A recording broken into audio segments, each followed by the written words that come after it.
Hello दोस्तों, नमस्कार। Vastu and ज्योतिष टीवी चैनल में आपका स्वागत है। प्लीज़ चैनल को लाइक और सब्सक्राइब कर दीजिए और बेल आइकन को दबा दीजिए, जिससे आगे जो भी वीडियोज़ आएँ उनकी नोटिफिकेशन आपको मिलती रहे।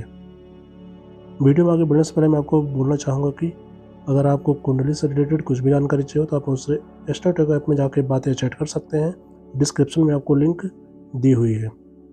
तो वीडियो में आगे बढ़ते हैं और आज का जो टॉपिक है वो घर के वास्तु से संबंधित है। तो धार्मिक मान्यताओं में घर के मुख्य द्वार को ही लक्ष्मी का आगमन का मार्ग बताया जाता है। ऐसे में घर के द्वार से जुड़े वास्तु पर ध्यान दिया जाए तो घर में खुशहाली और समृद्धि के दरवाजे खुल सकते हैं। घर का मुख्य द्वार घर के सबसे महत्वपूर्ण हिस्सों में से एक होता है। यह घर का वह भाग है जहां से बाहरी लोग आपके घर में प्रवेश करते हैं और आप घर से बाहर निकलते हैं। धार्मिक मान्यताओं में घर के मुख्य द्वार को ही लक्ष्मी का आगमन का मार्ग बताया जाता है और त्योहारों का जो इस समय चल रहा है, ऐसे में घर के मुख्य द्वार से जुड़े वास्तु पर ध्यान दिया जाए तो घर में खुशहाली और समृद्धि के दरवाजे खुल सकते हैं। आइए जानते हैं कि मुख्य द्वार से जुड़े कौन से वास्तु टिप्स हैं जिन पर ध्यान दिया जाना चाहिए और कौन सी चीज़ें हैं जिन्हें घर के दरवाजे के पास रखनी चाहिए या सजानी चाहिए। घर के मुख्य द्वार की दिशा की बात करें तो वास्तु शास्त्र के अनुसार दरवाज़ा उत्तर या उत्तर पूर्व, पूर्व या फिर पश्चिम में होना शुभ माना जाता है। मुख्य द्वार बनवाते समय इस बात का ख्याल रखने कि यह दरवाज़ा घर के बाकी दरवाज़ों से बड़ा होना चाहिए। जो आपका मेन गेट है वो जो है उसकी साइज़ जो है जो बाकी जो अंदर घर के गेट हैं उनसे बड़ी होना चाहिए। फिर साथ ही यह घड़ी की दिशा में खुलना चाहिए, मतलब क्लॉकवाइज खुलना चाहिए। फिर बात करते हैं कि घर के मेन गेट में कौन सी चीज़ें आपको रखनी चाहिए। तो सबसे पहले बात करूँ कि घर के समृद्धि के आगमन के लिए घर के मुख्य द्वार पर गणपति बप्पा की प्रतिमा लगाना बहुत शुभ मानते हैं। माना जाता है कि घर के मुख्य द्वार पर गणपति प्रतिमा लगाने से घर में शुभ लाभ आते हैं, सुख शांति आती है और घर के में खुशहाली का केंद्र बन जाता है।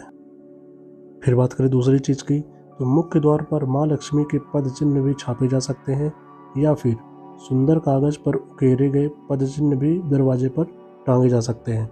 दिवाली पर खास तौर से ऐसा करना शुभ माना जाता है और इसे घर में स्वयं माँ लक्ष्मी का निवास होता है। फिर अगली चीज़ की बात करें तो जब बात शुभ चिन्हों की हो तो स्वास्तिक का नाम ही लिया जाता है।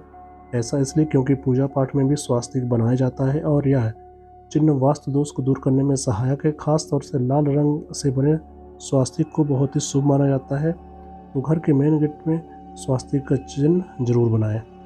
फिर है तुलसी का पौधा। मुख्य द्वार पर तुलसी का पौधा रखना शुभ माना जाता है।